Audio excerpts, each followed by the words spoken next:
competition that just keeps going. So you're out, and she competes, I think, this Saturday in Santa Rosa. The senior project night for the comm school. I'm not in comm school, but I know that happened.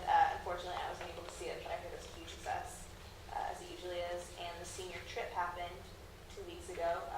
The senior class went to the Bay Area, and they went to a trampoline place and a Giants game, and I heard it was a lot of fun. This coming, I guess it's the day after tomorrow, the high school is prom. So if you've walked in the high school, you can see a lot of posters, and a lot of the students are getting ready for that. As for our clubs, Interactions had a luncheon with Rotary today. I had the opportunity to go, and it was a lot of fun. It's always nice strengthening the relationship between Rotary and Interact because of all they do for us, and it's good to get some contact with them. And lastly, I have that the science fair for all of the life science classes is this coming Tuesday. So anyone who'd want to go, that's a really cool thing to see. I'm not totally sure. But I know they're also going to have food, so it must be around here. So is the theme of the prom still under? I don't know. I think a lot of people know. And I was told I was allowed to tell you guys. Okay. Circus. That's really fun. So. Okay.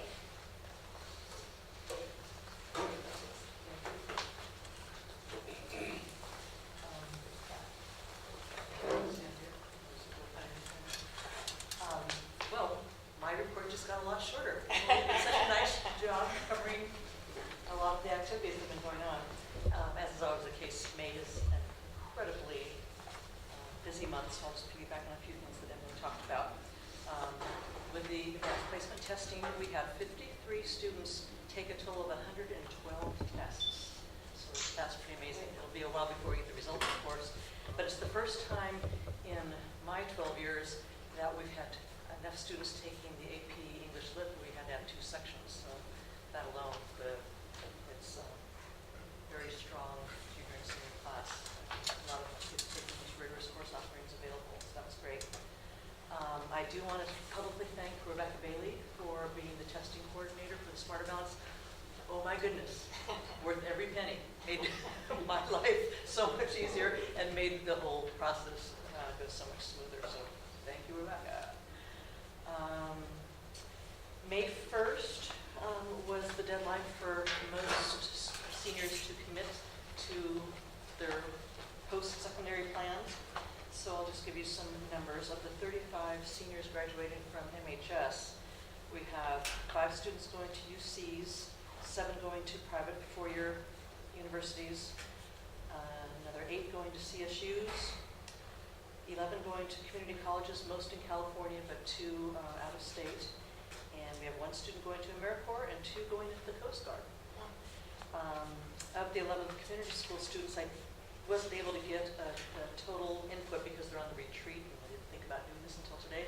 But I know 1 is going to Mount Holyoke, 2 are going to UC Santa Cruz, 1's going to Cal Poly San Luis Obispo, and another is going to a special performing arts school specializing in opera. So and there's 13 students graduating from community school this year. The other thing that the staff are very busy and involved in is interviewing for our vacancies. We've got Tobin science teaching position to fill, English position, resource teacher, because our resource teacher is going to the K-8. Never going to let her live that one down. And so this time of year, it's rough with the recruiting and interviewing, so that's keeping us very busy, but we're optimistic, getting some good applicants. Yesterday was our staff appreciation. Jason brought over some breakfast goodies in the morning that teachers enjoyed very much, and I put on a luncheon, which I think was well received. It's a small token to let them know how much we appreciate all they do every day, all year long. I'll piggyback on Emily's report on the senior trip. I had the opportunity to go as one of the chaperones, and I have to give a senior class President Kara Hellman a lot of kudos for how well organized the trip was, how timing went so well. They packed into one day, which was great because then by the time they got done playing in the pool at the hotel and it was closed at midnight, they were all so worn out that they went to sleep. Yay! And then this time coming back on Saturday in more leisurely manner, had our last whole group meal at Hamburger Ranch and Cloverdale, so it was a very sweet kind of culmination of their 4 years, for many of them, their 13 years together. Again, just lots of end of the year activities, and students and staff are certainly feeling the pressure as we move towards finals with all of the end of semester projects and essays and getting ready for finals. But everyone seems to be in good spirits and continuing to give and get the most they can right up to the end. We had the choral concert on Tuesday night. I'll skip over the things that Emily already mentioned. Schools on the retreat. Next week we'll have both the high school and the community school senior award nights. And I think that pretty much covers the highlights. Any questions? So do you think that we're paying for the test? Do you think that's helping? Do you think, I mean, it's an exceptional course anyway, but do you think that the district contribution is helping kids, encouraging kids to participate in the testing? I think so. I think there's probably a better, it's just anecdotal, I don't have any evidence, but I think it was maybe just the year before the board decided to generously offer to pick up the cost, that we also did a policy change where if they want, they have to make a commitment from the beginning if they want the class transcript as AP, they need to make the commitment to take the test. How they do on the test will affect their grade or the extra grade point, but that was a policy change that happened right around the same time as the contribution report. But what I do think it's cut down probably is kids. I mean, it's helped kids make the commitment and stick with it. We only had 2 tests that were returned because one student was sick and another student, I think, just realized that they weren't ready into one of themselves. I was pleased with that because my big fear had been that it would, the reverse would happen, that if somebody was paying for it, that they might bail out of the class. It sounds like the post-secondary plans are pretty stellar this year. Is it just this class, or are we? I think this is a very strong class. For those of you, we talked about the Smarter Balance baseline last year, know that our senior class is very strong. And I think that there are good things happening in terms of the career guidance and just the overall culture. But it's always kind of goes along with the class. I expect the next year's seniors to be just as strong. Thank you.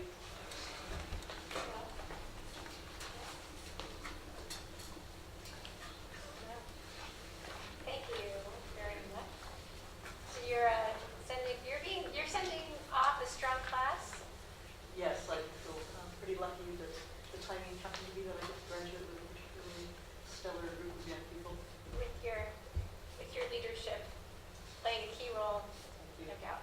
And there's a lot of bittersweet emotions, right now with a lot of events. Thank you. Thank you. All right. Yeah, So, you're up. all right. So I don't have too much to share. I'll just note that the pump track update will be coming in June. Derek and Jiro will be here, and also Tobin and Francis have agreed to do an E-Lab update for us in June as well. So we'll do those next month. I was also going to comment about Staff Appreciation Week. This was the week of the MUSD employee, and I know that Kim also put on a lunch today for their staff, a homemade lunch. So I was able to get in on that a little bit. So. Also, the Miyasa students were here from Japan, and they were here on Monday, and it was a great day.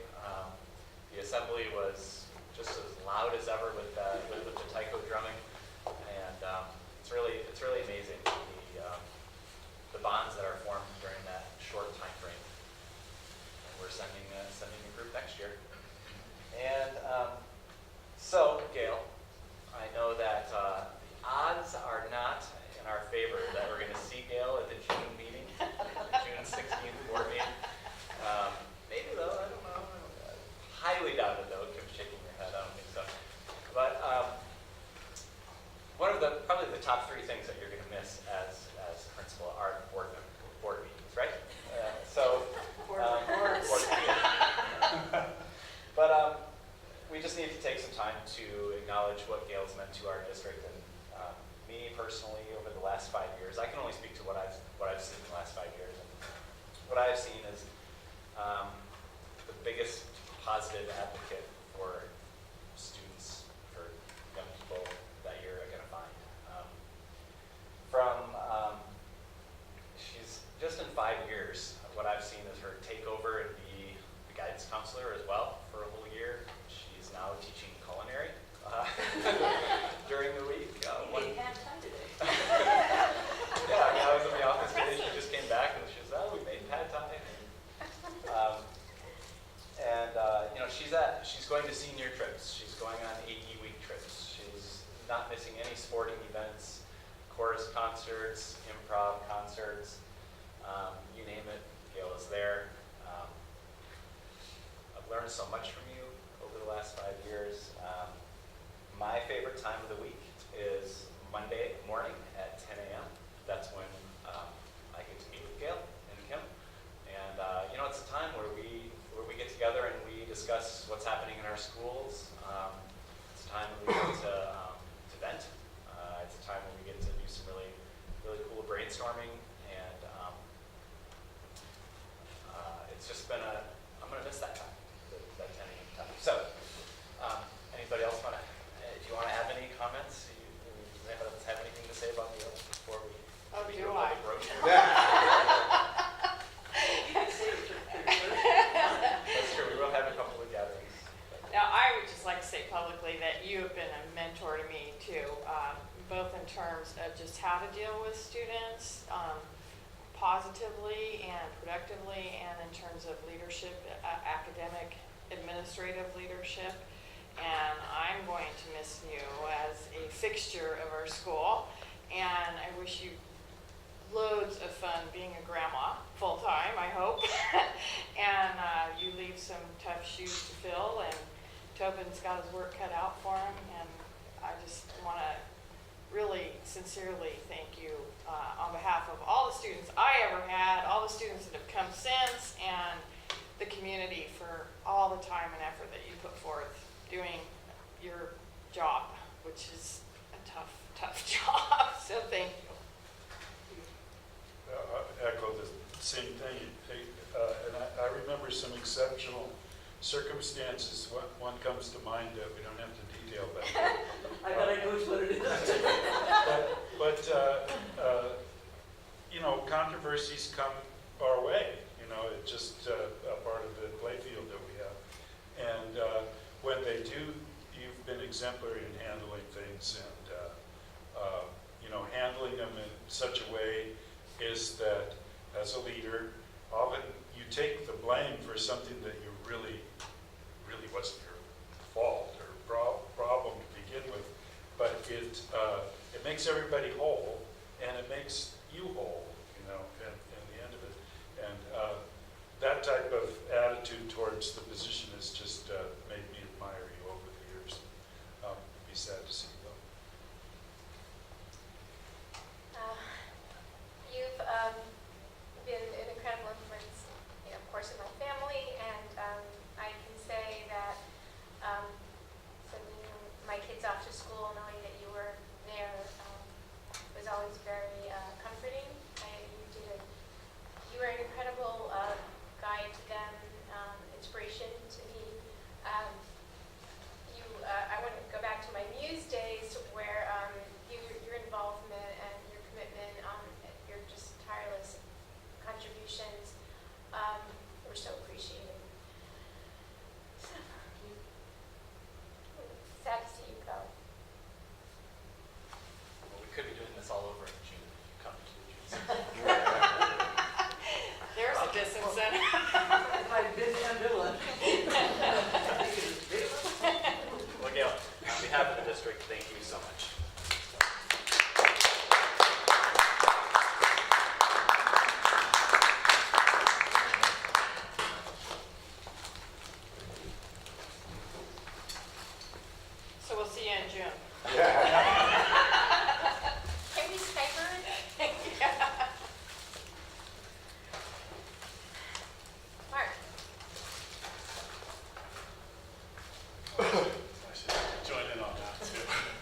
9 years ago. And your big-hearted warmth, your willingness to invest yourself emotionally, no matter how difficult the situation that you're facing were. And I know enough about your jobs at this point to know that it is a constant, unending stream of that, and you manage to. We don't want to be scared. Oh, it's going to be easy for him, I'm sure. No, we're already getting our plans together. I know he knows what to do, too. I have a huge amount of admiration for you. I always have, and I've always felt very, supported in my distant way over the years. And I was really glad I finally got to work with you on the negotiating table for years. That was, I'd say those years at that table with you added a big part of it were the highlights of my career in some ways. So anyway, thank you. And just adding on to the events that's happening at the K-8 site too, Chorus and Art both just took kids off on big field trips. Both were hugely successful with large numbers of kids. And the middle school course, at least, I didn't get the email about the high school. It performed really well. Got first place in their category, and just ongoing excellence there. And it's always a joy for me to see what the kids are able to do. What you remember, Emily? Painting the view of the Bay Area with the Golden Gate Bridge. It's just spectacular what they're able to do. And the field trip season for us is continuing. 6th and 7th grade are both going to be gone on week-long trips. The week after next, and then 8th grade, the entire 8th grade will be gone on another trip there too. So lots more. I think as teachers in this, as all of us in this district, want our kids to have the biggest experiences they can possibly have. I remember when I first got here back in middle school, hearing about some kids for whom going on one of these field trips is their first time to the Bay Area, and it's invaluable. It helps give them a bigger worldview. Plus, we live in such an incredible state, and so just wanted to bring those up, and I wanted to thank Kim for the incredible cookies today. They were amazing. Thank you so much.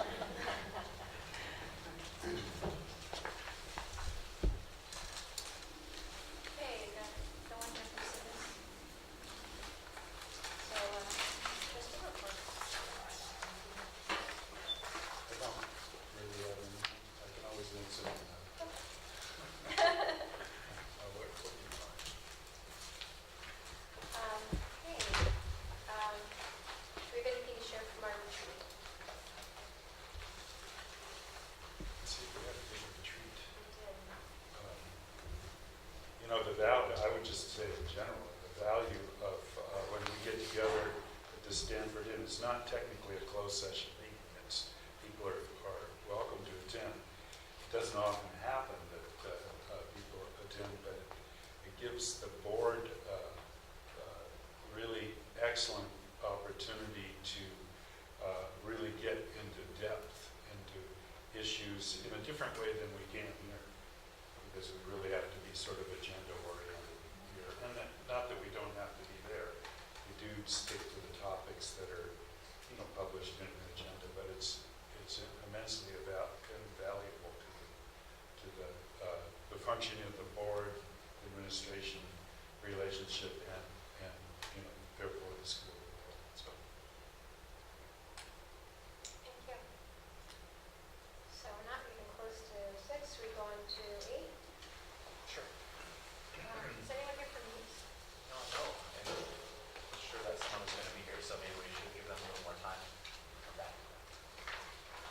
Okay, I wonder, maybe we can just, do you know off the top of your head some of the grants that are taking place this year? Let's see. Well, there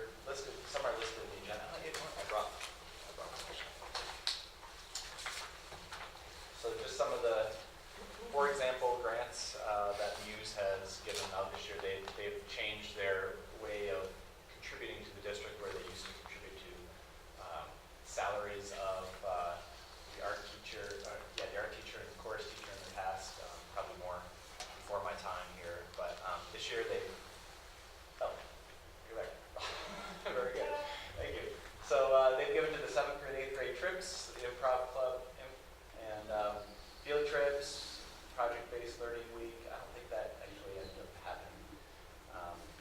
But the 6th grade trip, robotics, some art supplies, and how this works is that teachers have to go to a Muse meeting and kind of give a presentation about what they would like to do and what they're asking for, and then the Muse board needs to vote on the grants that they would like to give out. So this year alone, they've given about $29,000. That's pretty consistent. For the past few years, they've given about somewhere around $30,000. So little things that just really add up and make a big difference. They really spread themselves out. I think it's a great idea to go to the mini grant program. They have an impact at just about every grade level now. So if somebody comes here, I did confirm that someone was going to come here. So hopefully they will show up. We have a certificate for them. And, That is really just impressive.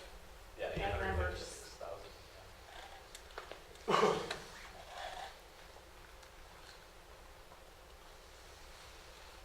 Okay, thank you. So we'll hold that Hopefully if someone somebody shows shows up.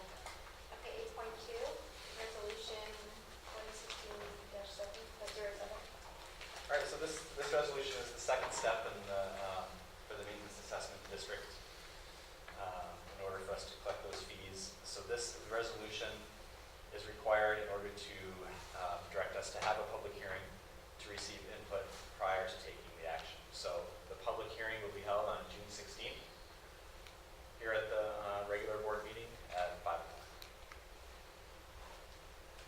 Even if you don't. Right? This is action, right? Yeah. Yeah.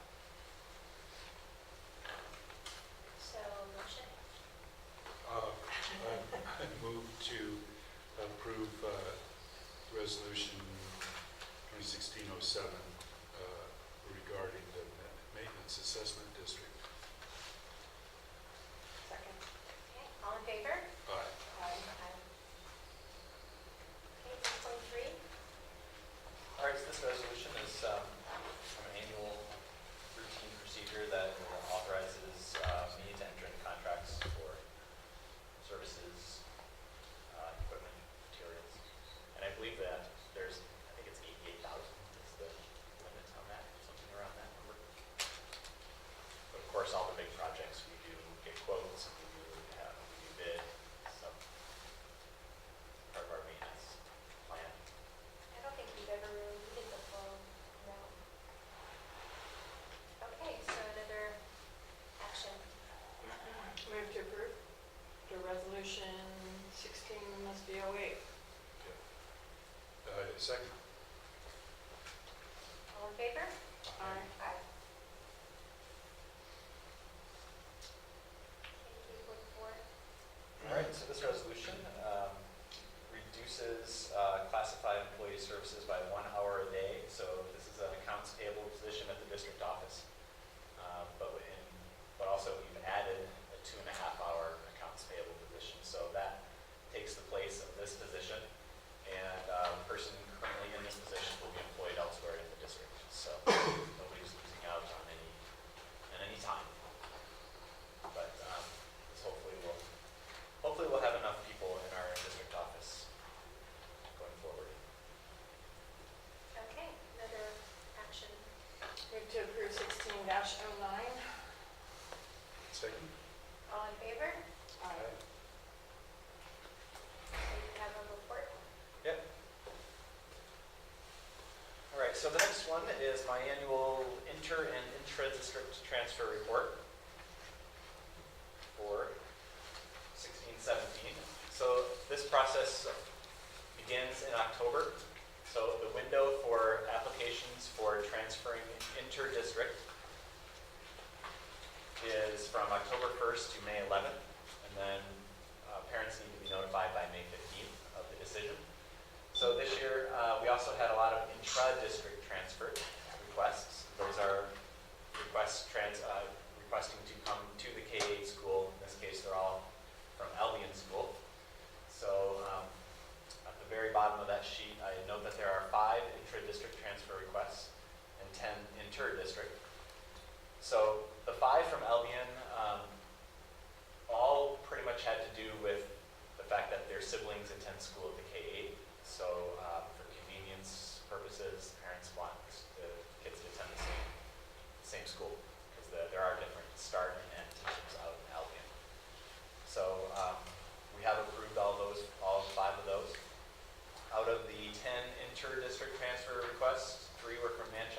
107 from Fort Bragg. And as you can see by the numbers, oh, you know what? I just remembered there was one more, so it's actually 16, and that's 8 from Fort Bragg. One came in after the agenda was already published. So 16 out of 16 requests were approved, and all but one that I know of have already been approved by Manchester and Fort Bragg. So there is still one outstanding that we don't know whether Fort Bragg will approve that one or not. But if they do, we have room for them here, and we will welcome them in. And what were the reasons they were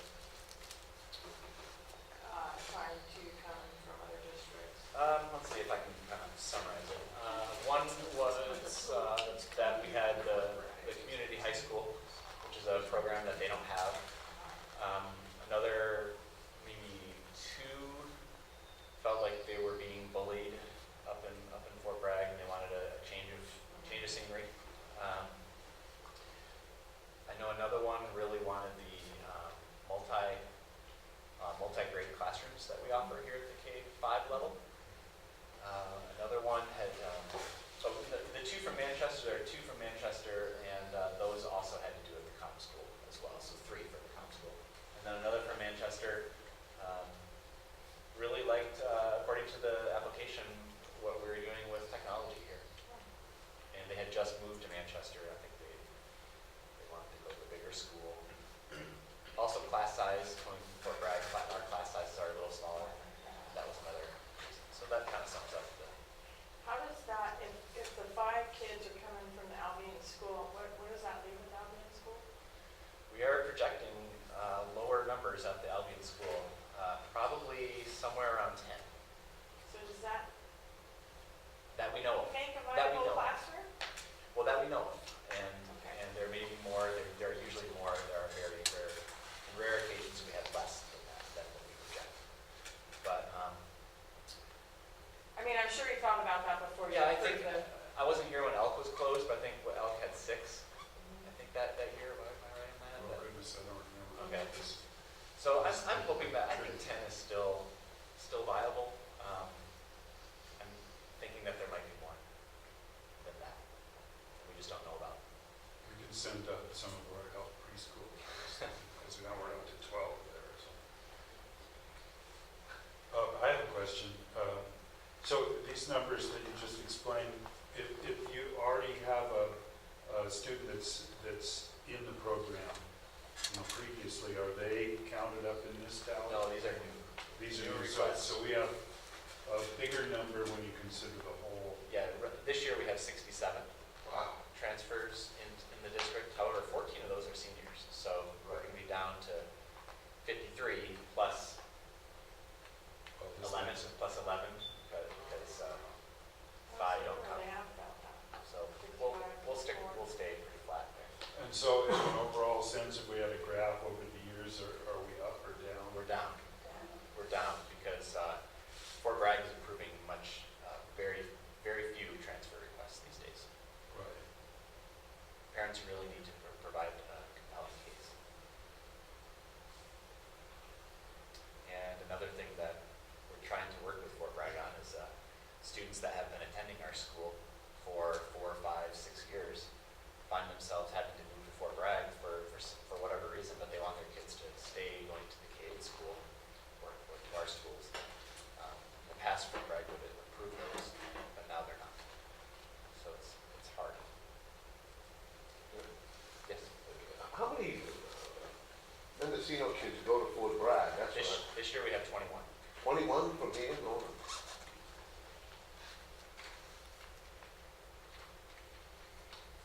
A lot of those are for employment reasons, but also athletics, more athletic opportunities in Fort Bragg.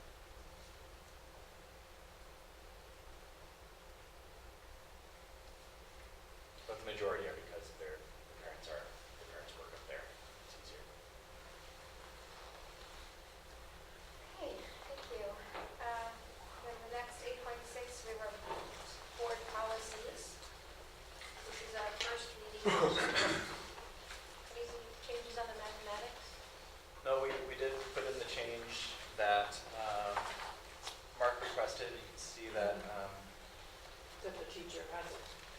students entering ninth grade will be placed in a mathematics course based on a teacher recommendation and multiple objectives. So that was added in there.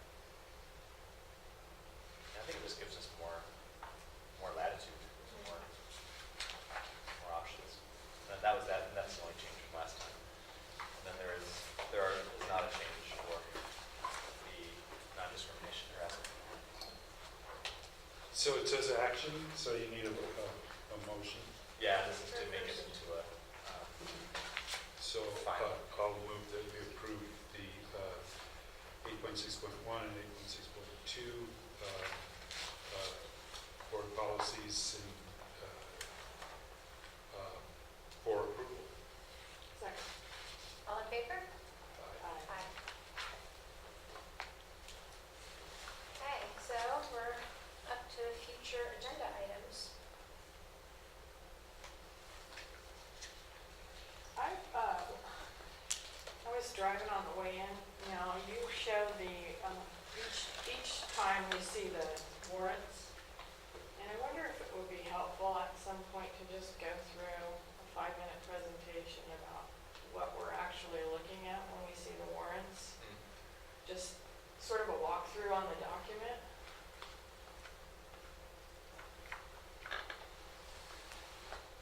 so what is found in 5.1 here? Yeah. Because, we see it every month, and we approve it on the consent calendar, and it would just be nice to have a walkthrough again. Sure. Put that on the for the future agenda for sure. I mean, it's not like she has to do a PowerPoint or Yeah, anything, no, but just, Yeah, I agree. That's good. And then, like I said, I don't know if it's worth putting on future agenda items, but, well, it probably is, just so we keep it on the radar here, is the lab report and the pump track update. And then, a while ago, Mark asked about hearing what we do for climate change for our science classrooms. So, climate change also on there. My strategic plan's already on there, update our strategic plan. well, it might just be updated science. Yeah. Just climate change. And always kid presentations. If we can ever get kids here, other than our trustee. Even if it's just classroom presentations, culminating projects, anything great to see. Yeah, we've had a number of those, and they're always, welcome. They're always add a whole other dimension to them. You know, that reminds me, what's Not coming that up? it's a boring meeting. Coming up, Kim didn't do her report today, but I forgot to mention the Makers Fair is coming up, right? And that reminds me that Brian Struck came in the last 2 years to do a presentation. May 27th, is that right? Makers Fair, May 27th, all afternoon here. 3rd annual.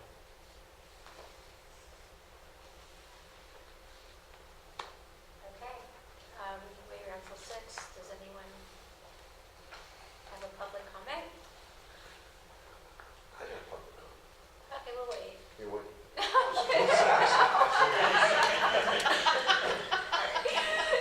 I do this time. All right, we can do it now? I'm just wondering, I can't remember, these meetings blend into one to another, but wasn't money allocated to paint that MCN building? I mean, that is a real eyesore. I talked to these Petaluma parents saying, what a beautiful town, but what a dump, talking about the MCN, I mean, it is an eyesore. They thought it was part of the high school, and I had to explain, no, that's our technology center, and it's just, I don't know if you guys had allocated money, or I know there was some discussion sometime in the past, but if you buy the paint, I'll paint it, you know what I mean? I mean, it is bad. Well, I saw your post on that Yeah. about being horsewhipped down Yeah. Main Street. But anyway, money was not allocated toward it, but we did do some research about how much it would cost, and the amount that we got back was 50 to 60 grand, because there's probably lead paint, and there's going to be a lot of abatement to happen before that, and then so it's a big job. It's hard. I guess it's hard for me. I'm before too, but to spend $60,000 on something that doesn't impact our kids Yeah. at all. Well, I mean, they do donate the 40,000 a year, but I agree, it's an eyesore, but, I mean, when you weigh, But, I mean, there has to be some resolution. I mean, there has to be, can you just let that thing just fall apart? I mean, there's patches on the roof. I mean, isn't that hell of a lot? You know, we're talking about, you know, how technology program's great and everything like that, but you got patches, you have temporary patches on the roof. well, the other conversation we've also had is or thinking about is we're considering some kind of a bond in the future, in the near future for the high school, a modernization. We would definitely include major upgrades to the MCN building in that project. So, It needs it. but to use money that's currently just in our general fund budget, it's hard. It's You hard know, to do when that. I look on this, it's just what I was wondering, what brought it to mind was, you know, the strategic plan update. Is that part of the update, or is it gonna be added to the facilities plan for the future? I haven't So seen the any. facilities, the deferred maintenance plan is done twice a year, that's separate than this. Right, yeah, that's what I'm talking about. Yeah. But I haven't seen that. I mean, we're obviously aware of it, it's something that's been discussed, it's just hard to spend that kind of money and Right, something I that can really see doesn't that. impact our kids. But you just can't paint it. It's not. See, I was by there, the other day and said to Sage much what you just said. Hey, you give me the paint off, I'll come in here. Exactly. And he said, well, it's the complication of the lead abatement that's so costly. So, I don't know, but maybe we have a lead abatement team that would volunteer. In other words, we'd have to get creative Right. about how it's accomplished, but it's that technicality of the lead. You know, I didn't know they that. did lead abatement of the old mill building, you know, the visitor center in Elk, and they just had a dust mask and a trash bag, you know, is basically all they did. Yeah, I know. And so, but anyway, so we should, But has that been tested for lead paint? Is it known I fact? believe it has. Well, that's what We had we- somebody out here. If it isn't, then we should at least test, you know, find out if it's, I am pretty sure that was a part of the quote that we got yeah, last year. okay. All right, just wondering, that's all. Thank you. So we have our news recognition. No, good, all right. So we have somebody from Muse here. That was after 6, I think, earlier. Oh, no, you were right away. You were at 5 o'clock. I'm sorry. That's all right. But maybe you could throw up the Muse recognition. So Shanti Bishop is here. She's the current president of Muse.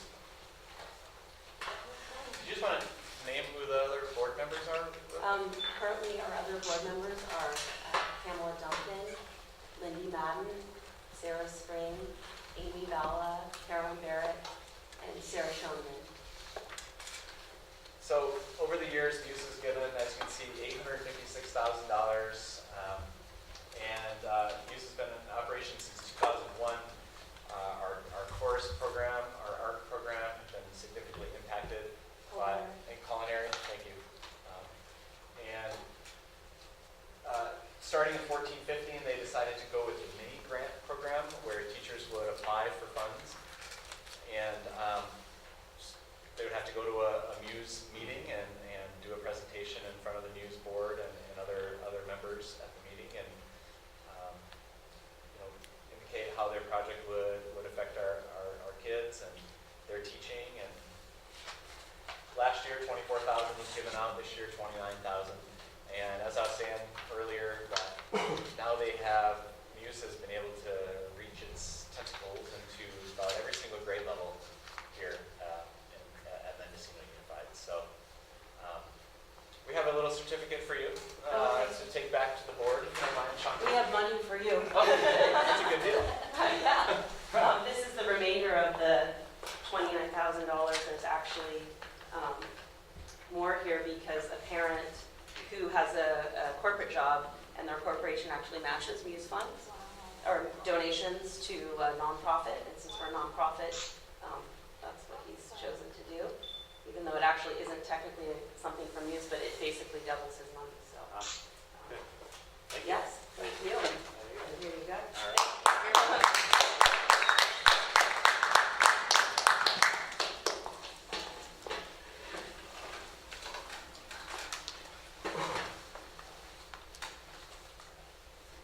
Would you like to say anything? Oh, I should plug a couple of things since I'm here. One is that we, unfortunately, but fortunately probably for everybody that's here tonight, we were going to have our annual quote-unquote honoree dinner on May 6th, but we obviously did not have that. So we have moved that date to October 22nd. I hope you can put it on your, I believe I emailed that to Susan already, on the future calendar. But basically, we're going to celebrate 15 years of Muse and past honorees and educators and everyone, and that will be at the Casper Community Center.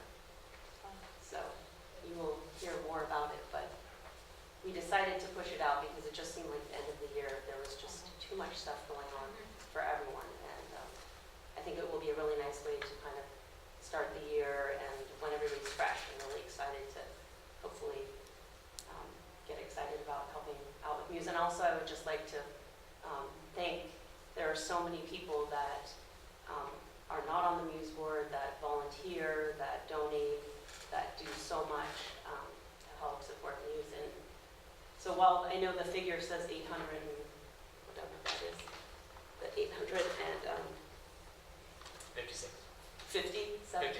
56,000, we actually have another substantial chunk that we keep in our fund that actually is part of that too.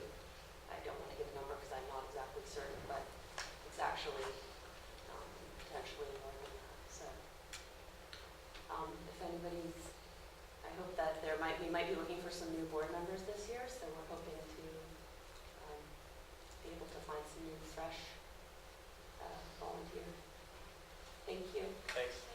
I'm sorry. I just wanted to say how great that we looked at the other slide where all the funds go into the specific different classrooms and projects and so forth, and it's very impressive. So, I for one applaud Muse for being so supportive, especially all these years. But this is new that there's specific targets. Well, basically, we've decided that we do 2 series of vetting. So we do one in the fall and one in the spring. And I believe we've agreed to give, I think it was up to $10,000 per time. And so it's really fun. Many different teachers come and they make presentations as to what types of things they would like to do. And we most often have to pick and choose, which is hard, but we try to get the most bang for our buck, so to speak. But it seems to me to be a great mechanism to get the educators involved with the community, and the funding is such a great mechanism to do that with. But so that interaction seems to be real positive. It seems to be.